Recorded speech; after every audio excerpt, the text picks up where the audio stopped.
and people of color. Now understand that I've been talking about our prisons. I haven't even turned to the jails in America, which have 19 times more admissions than our prisons do. And here, the majority of people are presumed innocent. And those of you who think that we got rid of debtor prisons in the United States hundreds of years ago, we have not. Many people are pulled away from their families, pulled away from their children, losing their jobs, languishing in jails because they don't have the money to pay to get out.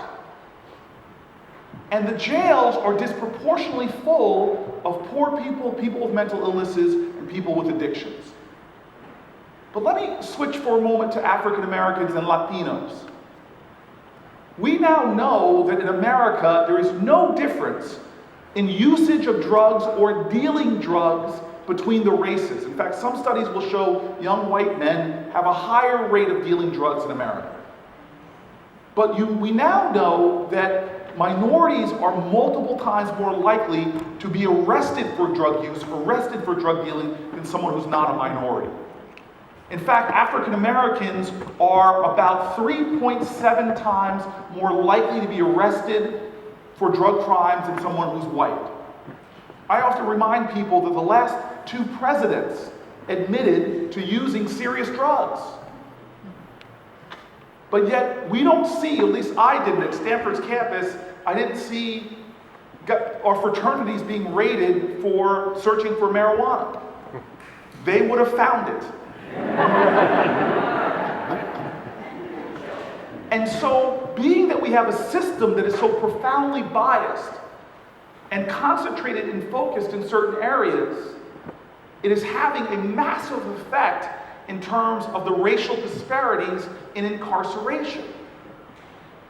We now know in the state of New Jersey, blacks make up about 14 to 15%, but African Americans are over 60% of the prison population.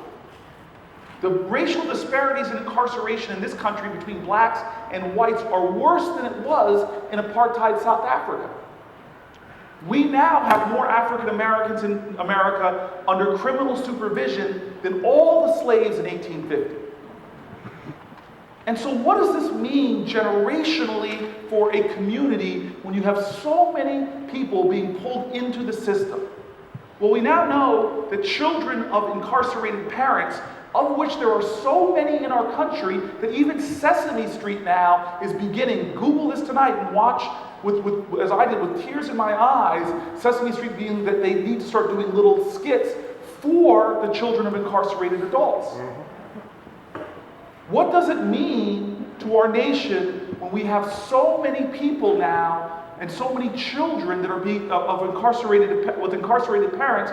They have a greater chance now of going to prison, greater chance of having disciplinary procedures, greater chances of experiencing poverty.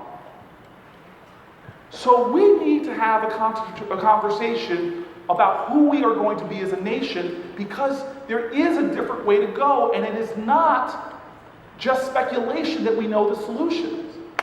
There are states in America that are recognizing, because their prison populations are getting so expensive, that they're recognizing that they have to do something about it because they can't afford their prison populations anymore. And so you have states like Texas and Mississippi and Georgia who are doing common sense things that to lower their prison population, and guess what they're finding out is lowering as well. Their crime rates are going down. Because if our justice system is just about retribution, punishment, and harm, it actually will have the unintended consequences of creating less safety, less strength. But if our prison populations are about punishment, yes, but also about rehabilitation, about treatment, about empowering people, then we will see a different result. We know right now that we are losing out at about $50 to $60 billion annually in GDP activity and growth because of the undermining of the economic potential of our ex-offenders. We now know that we could be reinvesting that gross amount of dollars in things that not only lower crime, but empower people to succeed. And so we have to have a question. Who will we be as a country?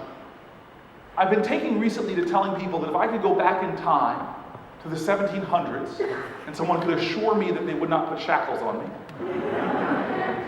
that I could have a conversation with our founding fathers and say, would you accept a nation that just on arrests alone, the government taking you and arresting you, that you would have, as we have in America, between 75 million and 100 million Americans now with an arrest record, closing in on 1 out of every 3 Americans arrested. If I could say to our founding fathers, would you tolerate a nation where almost a third of the people are being arrested? Would you tolerate a nation that is spending this percentage of its resources, public treasury, on incarcerating its own people? I tell you right now that they would put this as one of their list of grievances in the Declaration of Independence. And so my hope and my urgency in Washington is to join with people on both sides of this aisle, because this is not a Democrat issue. This is not a minority issue. This is not a liberal issue. I'm working with conservatives, with libertarians, with Christian evangelicals to join together to begin to make our criminal justice system just again and have it reflect our values. This is a choice. But as I learned in Washington, D.C., and even in our state house, change does not come from Washington or Trenton. Change does not come from Washington or Trenton. It must come to Washington and Trenton by a community of people that are choosing a different path, demanding it, working for it, making the same sacrifices that were made for other things that we celebrate, like our Voting Rights Act. Thank you very much.